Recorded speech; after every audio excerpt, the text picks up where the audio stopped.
ಹುಚ್ಚ ಹುಚ್ಚ ನಾನೊಬ್ಬ ಹುಚ್ಚ ಹುಚ್ಚ ಹುಚ್ಚ ಹುಚ್ಚ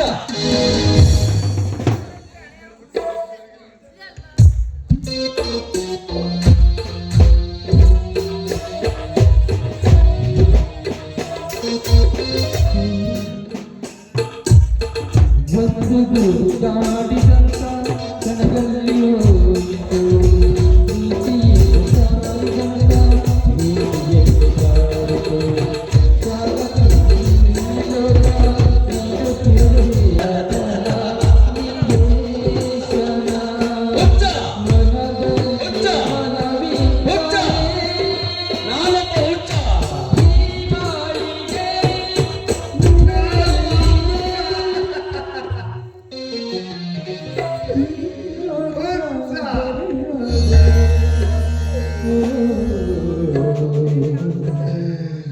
ನಾನು ಹುಚ್ಚ ಆಗೋದೊಂದು ಹುಚ್ಚರ ಸಂತೆ.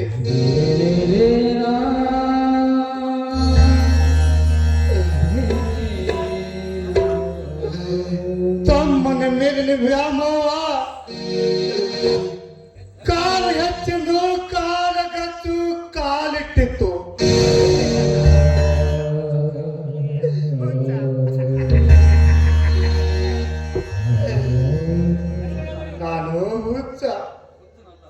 ನಾನು ಹುಚ್ಚನಲ್ಲ, ಮನೆ ಮಾನ ಕಾಪಾಡುವುದಕ್ಕಾಗಿ ಹೋದ ನನಗೆ ನನ್ನ ತಮ್ಮ ಕೊಟ್ಟ ಬಹುಮಾನ.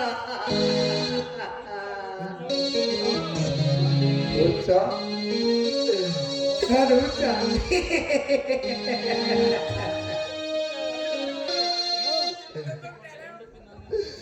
ಕಟ್ಟಿಕೊಂಡು ಹೆಂಡತಿ ನನ್ನ ಈ ಜೀವನಕ್ಕೆ ದುರಂತ ನಾಯಕಿವಾದವು. ಅಯ್ಯೋ ನಾನು ಯಾರಿಗಾಗಿ ಬದುಕಲಿ?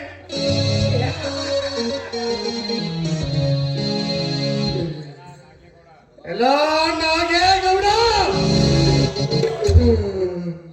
ನನ್ನ ಬಾಳ ಬಳ್ಳಿಯನ್ನೇ ಪುನಃ ಮಾಡಿದ ನೀತ ಸೂಳಿಯ ಮಗನೇ, ನಿನ್ನ ನೀತ ಬುದ್ಧಿಯಿಂದ ನಾನು ಬಾಯಾರಿ ಬೀಳುತ್ತಿರುವೆ. ನಿನ್ನ ರಕ್ತ ಕುಡಿದು ಈ ತಾಯಿ ಏರಿಸಿಕೊಳ್ಳಲು ಬಂದೇ ಬರುತ್ತೇನೆ. ಅಯ್ಯೋ ನನ್ನನ್ನು ಕಲ್ಲ ಬಗೆಯಬೇಡಿ, ನಾನು ಹುಚ್ಚನಲ್ಲ.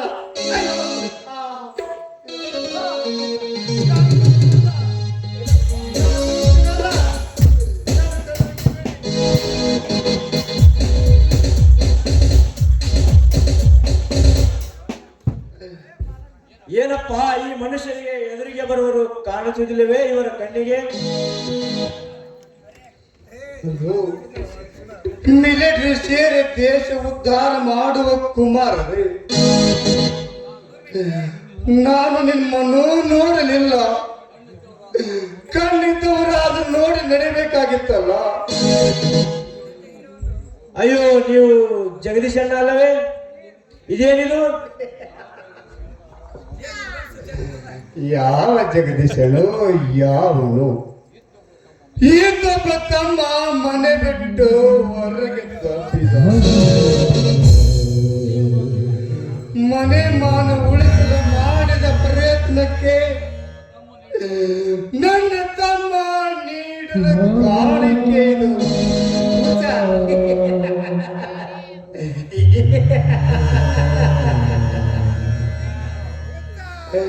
ನೀ ಯಾರು? ಜಗದೀಶ್ ಅಣ್ಣ, ನಾನು ಪ್ರಕಾಶ್. ಗೊತ್ತಾಗಲಿಲ್ಲವೇ? ಎಲೆ ವಿಧಿಯೇ, ಎಷ್ಟೊಂದು ಕಠೋರವಾಗಿದೆ ಈ ನಿನ್ನ ಮನಸ್ಸು. ದೇವರಂತ ಜಗದೀಶ್ ಅಣ್ಣನಿಗೆ ನೀನು ಮಾಡಿದು ಅನ್ಯಾಯ ಅನ್ಯಾಯ ಅನ್ಯಾಯ. ಜಗದೀಶ್ ಅಣ್ಣ, ನಾನು ನಿನ್ನ ತಮ್ಮ ಮಿಲಿಟರಿಗೆ ಹೋದ ಪ್ರಕಾಶ್. ಬೇಡಪ್ಪ ಬೇಡ, ನಿಮ್ಮ ಮಿಲಿಟರಿ ಸಹವಾಸವೇ ಬೇಡಪ್ಪ. ನೀನು ನಮ್ಮ ತಮ್ಮನಂತೆ ನನ್ನನ್ನು ಹೊಡೆದು ಬಿಟ್ಟಿಯ.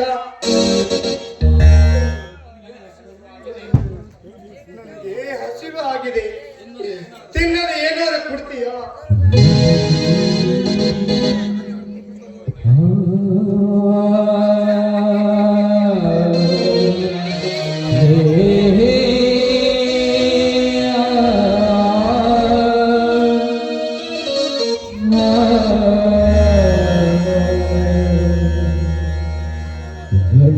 ಏನೋ ದೈವವೇ, ಇಂಥ ದೃಶ್ಯವನ್ನು ಕಣ್ಣಾರೆ ನೋಡಲೆಂದು ನನ್ನನ್ನು ಇಲ್ಲಿಗೆ ಕರೆಸಿರುವೆಯಾ?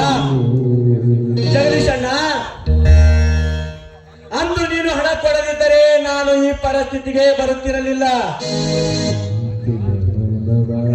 ಅಣ್ಣ, ಇದು ನೀನು ನೀಡಿದ ವರನ್ನ ತೆಗೆದುಕೊಳ್ಳೋಣ. ಬ್ರೇಡ್ ಒಂದು ಕೊಡುತ್ತೇನೆ, ಹೊಟ್ಟೆ ತುಂಬ ತಿನ್ನೋಣ, ತಿನ್ನು.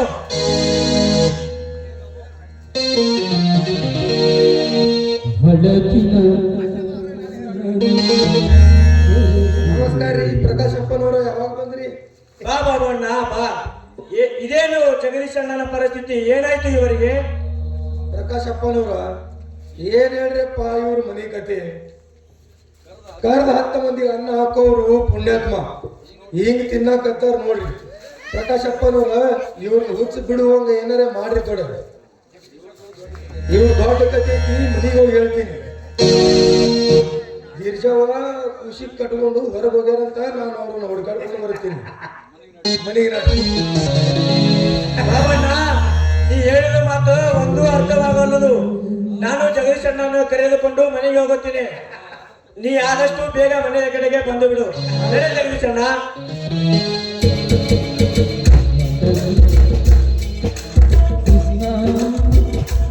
ನಡಿಯಪ್ಪ ನಡ್ರಿ.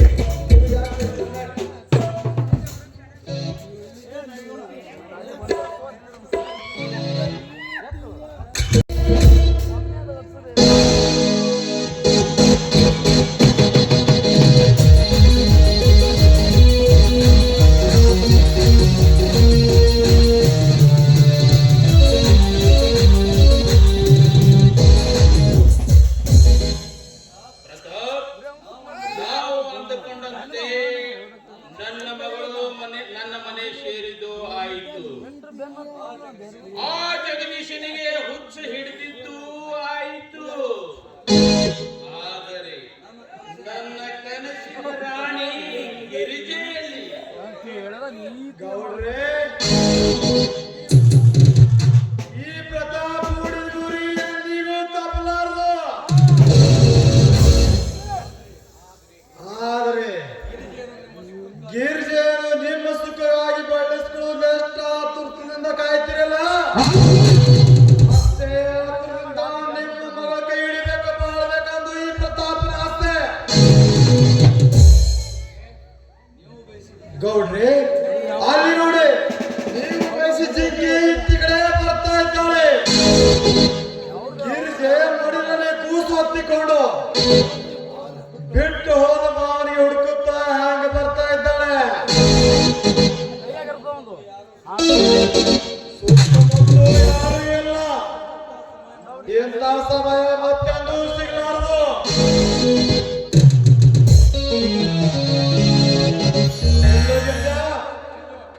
ಎಲ್ಲೋ ಮಾಡಬೇಡ, ಆಧಾರದ ನೀ ಮಾಡಿ ಮನೆ ಬಿಟ್ಟು ಹೊರ ಹೊಂಟೆಲ್ಲ. ಎಲ್ಲಿದ್ದೀನಿನಪ್ಪ ಎಲ್ಲ? ಎಲ್ಲೋ ಪಾಪಿಗಳ ನೀವು ಅಲ್ಲ. ಅಯ್ಯೋ, ಗಿರಿಜಾ, ಈ ನಿನ್ನ ಸ್ಥಿತಿಗಳನ್ನು ಕಂಡು ನನ್ನ ಕನಿಕರದ ಹೊಳೆ ಹರಿದು ಬರುತ್ತಿದೆ. ಗಿರಿಜಾ, ಬಹಳ ದಿನದಿಂದ ನಿನ್ನ ಮೇಲೆ ನಾನು ಆಸೆ ಇಟ್ಟೇನೆ. ನೀ ದೂರ ಸರಿದಷ್ಟು ನನ್ನ ಮನ ರೊಚ್ಚಿಗೆದ್ದು ಕಾಡಕತ್ತೈತಿ. ಒಬ್ಬನಿಗೆ ಮನಸ್ಸು ಕೊಟ್ಟವಳು, ಇನ್ನೊಬ್ಬನಿಗೆ ಮಗಳು ಪಡೆದವಳು ಅಂದ ಮೇಲೆ ನನ್ನ ಆಸೆ ಈಡೇರಿಸಲಾರ ನೀನು. ಬಾ ಪ್ರಿಯೇ ಬಾ. ಮನೆ ಸಿಕ್ಕವರಿಗೆ ಹಾಸಿಗೆ ಹಾಸುದು. ನಾನೇನು ನೀತಿಗೆಟ್ಟ ಹೆಣ್ಣಲ್ಲ. ಮಾನವತರ ಮನೆತನದ ಮಗಳು. ಒಳ್ಳೆ ಮಾತಿಂದ ಹೇಳ್ತಿದ್ದೇನೆ. ಹೊರಟು ಹೋಗಿ ಇಲ್ಲಿಂದ. ಏಯ್ ನಾನು ಹೋಗ್ತೀನ ಕೇಳಿದೆನೋ ಪ್ರತಾಪಿಯೊಳಗೆ ಆಡುವ ಮಾತನ್ನು. ಇದು ಮಾತು ಕೇಳುವ ಸಮಯ ಅಲ್ಲ. ಸಿಕ್ಕ ತಾರಿನ ತಪ್ಪಿ ಮನ ತೀರಿಸುವ ಸಮಯ ಲೇ ಗಿರಿಜಾ,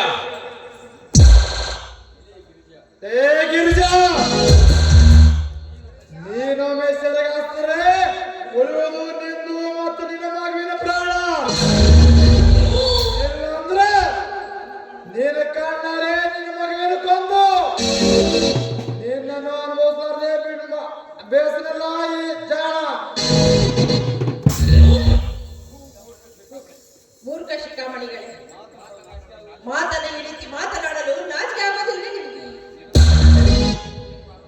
ನಿಮಗೂ ಅಕ್ಕ ತಂಗಿಯರಿಲ್ಲ. ಅವರಿಗೆ ಹೇಳ್ಬೋಗು ಈ ಮಾತನ್ನು. ಅಕ್ಕ ತಂಗಿಯ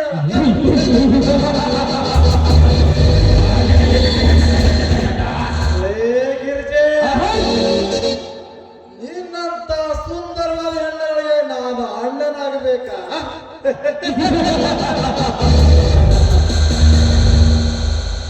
ಗಿರಿಜೆ, ಈ ಕಾಮೋದರ ಕಾಮ ದಹಿಸಬೇಕಾದ್ರೆ ನೀನೊಮ್ಮೆ ಈ ನಾಗೇಗೌಡರ ಹೆಸರು ಹಾಸು. ಆಮೇಲೆ ಬರುವಂತೆ ನನ್ನ ಅಕ್ಕ ಅಥವಾ ತಂಗಿಯಾಗಿ. ಮುಚ್ಚ ಬಾಯಿನ ಬೀದಿ ಭಿಕಾರಿ. ಬಾಯಿಗೆ ಬಂದ ಹಾಗೆ ಬೊಗಳಿದ್ರೆ ನಿನಗೆ ನಾಯಿಗೆ ಹೊಡೆದ ಹಾಗೆ ಹೊಡೆದು ಕೊಲ್ಲಬೇಕಾಗುತ್ತದೆ. ಎಚ್ಚರ.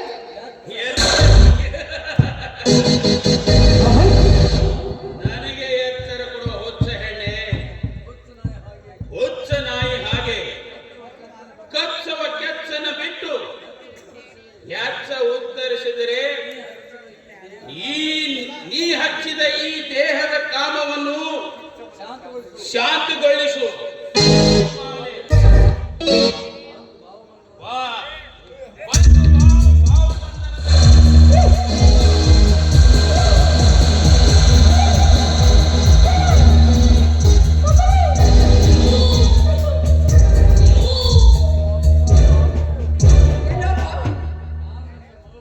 ನಾನು ನಿನಗೆ ಮಗಳ ಸಮಾನ.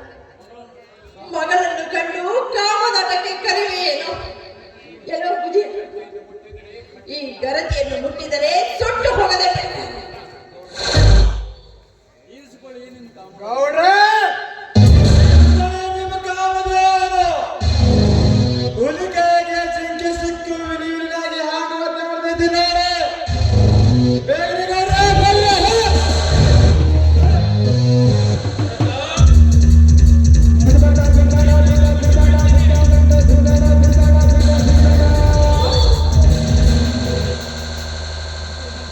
ಅವ್ವ, ನೀವ್ರ ಆ ಮಕ್ಕಳು ಓಡಿ ಹೋದ್ರು. ಎಲ್ಲ ಮನಿ ಮುರುಕ್ ಸೂಳೆ ಮಕ್ಕಳು. ಪ್ರತಾಪ ಗೌಡ ಬಾಬಾ, ಸರಿಯಾದ ಸಮಯಕ್ಕೆ ಬಂದು ನನ್ನ ಮಾನವನ ಪ್ರಾಣ ಕಾಪಾಡಿದೆ. ಈ ನಿನ್ನ ಉಪಕಾರನ ನಾನು ಯಾವತ್ತೂ ಮರೆಯೋದಿಲ್ಲ. ಧನ್ಯವಾದಗಳು. ಮಾತು ಯಾಕ್ರಿ ಮಗ? ನೋಡ್ರಿ, ನಾ ಮನೆಗೆ ಒಯ್ದು ಬಿಡ್ತೀನಿ. ಪ್ರಕಾಶಪ್ಪ ಅವರು ಜಗದೀಶಪ್ಪ ಅವರಿಗೆ ದವಾಖಾನೆಗೆ ಕರ್ಕೊಂಡು ಹೋಗ್ಯಾರ. ನಾನು ನಿಮಗೆ ಮನೆಗೆ ಬಿಟ್ಟು ದವಾಖಾನೆಗೆ ಹೋಗಿ ಬರ್ತೀನಿ. ಆಮೇಲೆ ಮನೆಗೆಲ್ಲ ಹೇಳ್ತೀನಿ, ನೀವು ತಿಳಿಸಿ ನಡ್ರಿ.